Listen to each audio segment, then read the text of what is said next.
मंडळी सकाळी सकाळी आंबोळी आणि चटणीचा नाश्ता झाल्यावर विचारविनिमय झालो आणि ठरला की आज चिकन आणि भाकरी बनवची।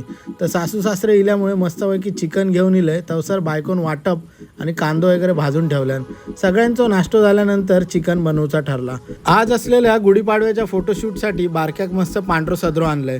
मेवण्यान गुढीचा सगळा सजवचा सामान आणलेल्यान मामांनी मस्तपैकी गुढी उभी केल्यानी आणि बायकोचा सगळा मेकअप काश्मीरा ब्युटी सर्व्हिसेस म्हणजे आमच्याच वहिनीन केल्यान। बायकोची तयारी झाल्यानंतर मी तयारी करू घेतलंय। सगळी तयारी झाल्यावर फोटोशूट चालू झाला।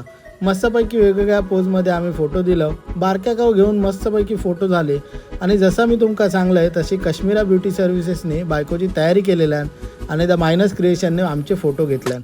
आमची गुढी गावाक असल्यामुळे कधी गुढीपाडव्याचा अनुभव घेता येलो नाही, पण गुढीपाडव्याच्या फोटोशूटमुळे तो अनुभव मिळालो। मग किचनमध्ये जाऊन बघलंय तर भाकरी आणि चिकन रेडी होता। सगळा फोटोशूट झाल्यावर आम्ही पोटभर जेवलो आणि सगळ्यांका नेऊन मुंबईत